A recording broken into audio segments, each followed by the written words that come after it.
Menjelang pendaftaran Capres dan Cawapres 2024 yang dimajukan menjadi 10 hingga 16 Oktober mendatang, baru Anies Baswedan yang sudah memiliki bacawa pres, yaitu Muhaimin Iskandar.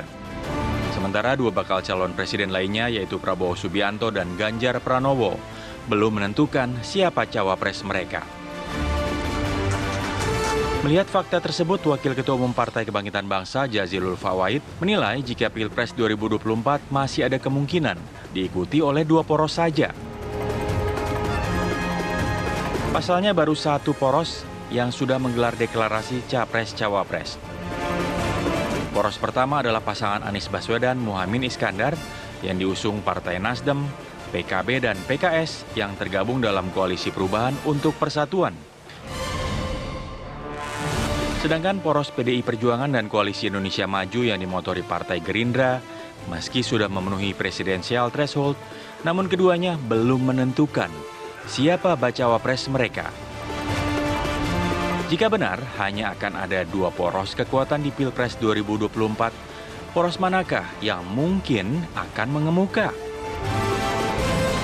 Akankah ada poros yang tergusur demi memenangkan Pilpres 2024? Apakah dua poros selain Anies Caimin mempunyai kendala dalam menentukan cawapres masing-masing?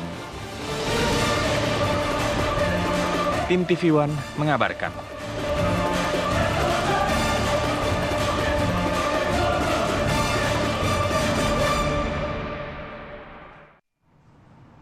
Oke, langsung kita bahas. Sudah ada dua orang analis politik, pengamat politik, Kang Ujang, Bang Ege. Ini yang kita nggak tahu nih suaranya sama atau beda? Atau tiga koalisi? Anak muda dulu, anak muda. Kalau gitu ke Kang Ujang dulu. Kang Ujang, dua atau tiga poros koalisi nih untuk Ya, saya melihat nanti? begini, tidak ada asap jika tidak ada api. Wih. Dalam konteks itu saya melihat, kan begini, skema dua pasangan itu saya lihat ya sejak 2 tahun yang lalu. Sudah mulai itu, digoreng-goreng ya. Lalu di detik-detik terakhir katakanlah menjelang pendaftaran tanggal 19 nanti sudah muncul lagi nih skema itu. Dan tidak tanggung-tanggung, bukan hanya PKB yang bilang ini, PDI juga mengatakan seperti itu. Cuma memang ketika PKB mengatakan, ini agak ada beberapa skema yang ingin saya katakan. Pertama, PKB mengatakan porosnya dua, yaitu poros perubahan dan poros Samimawon, artinya poros pemerintah, keberlanjutan. Nah, dalam konteks ini saya melihat bisa seperti ini juga bisa tidak. Artinya bisa juga semuanya dari pemerintah. Misalkan kalau Caiminnya lari, koalisi perubahan gitu ya. Masih bisa lari Caimin? Masih bisa lari. Oh, oke. Siapa yang menjamin tidak bisa lari? Ya. Nah, kalau lari pun ya artinya masih ada dua. Ganjar dengan Pak Prabowo. Ini skema yang itu. Lalu juga saya menganalisa ada kemungkinan juga bahwa bisa saja begini. Ada skema juga misalkan dulu ada paket yang ditawarkan oleh Pak Surya Paloh. Ini dua paket juga, dua poros juga apa? Yaitu Ganjar Anies. Tapi ini kan tidak diterima oleh Pak Lurah lah, kira-kira begitu. Tapi skema-skema ini muncul, apa endingnya seperti apa kita lihat nanti. Artinya potensi untuk dua poros itu mungkin terjadi ya. Dalam politik selalu ada kemungkinan itu. Oke, mungkin terjadi, tapi besar nggak potensi itu? Kan kita bicara potensi. Kalau tadi bicara sama Bang Prof kan 50-50 lah ya, masih 50%, 50%. Politik bukan angka matematik, selalu dinamis dan selalu berubah. Dan ending dari itu semua kan kita lihat nanti ke depan seperti apa. Bang Ege, dua poros atau tiga poros? Kalau melihat nih ya Bang, yang firm kan baru Anies, Caimin. Sedangkan kalau ngomongin dua poros kayaknya ego-ego masing-masing partai nampaknya masih cukup besar begitu ya. PDIP, pemenang pemilu. Kemudian juga Gerindra, basis massa cukup kuat. Ini pertarungan terakhir juga Prabowo. Mungkin nggak jadi dua poros? Ya pertama sebetulnya ya kalau kita bahas koalisi ini, kita sama-sama split personality artinya ini. Orang dengan kepribadian terbelah. Karena kan harusnya pemilu serentak tuh nggak ada thresholdnya gitu ya. Jadi kita udah nyerah betul nih. Kita mengakui ada pemilu serentak, tapi ada presidensial thresholdnya. Lama-lama kita jadi orang dengan gangguan kejiwaan. Karena harusnya nggak ada. Iya, kepentok di situ. Ya tiba-tiba harus bahas-bahas koalisi ini gitu. Harusnya mereka kan bisa sendiri-sendiri aja. Itu soal PT ya? Artinya bergabung atau mengeroyok itu nggak ada masalah. Selama pilihannya bebas, betul nggak? Karena pilihan bebas mereka bergabung. Nah ini lebih parah lagi kalau misalnya ya sudahlah harus ada threshold, sekarang bisa. Ini apakah mereka akan sukarela untuk jadi dua atau karena dipaksa?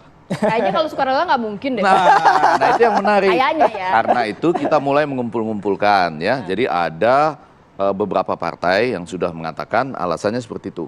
ya mungkin bisa 2 poros. Ya. Lalu ada yang bilang supaya 1 kali saja, tidak ada polarisasi. Wih, Putaran polarisasi saja. dibawa-bawa ya.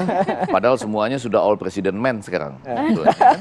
Yang mana yang perubahan? Iya, betul. Yang perubahan itu juga split personality juga. Oke, Karena tapi gini Bang Ege, artinya ada perubahan potensi tapi untuk- ada orang dalam juga. Potensi untuk poros koalisi terbentuk jadi 2 poros Nah, saya koalisi besar atau enggak? indikasinya dulu ya. Ya. Yang pertama tadi ada beberapa partai sudah bicara itu.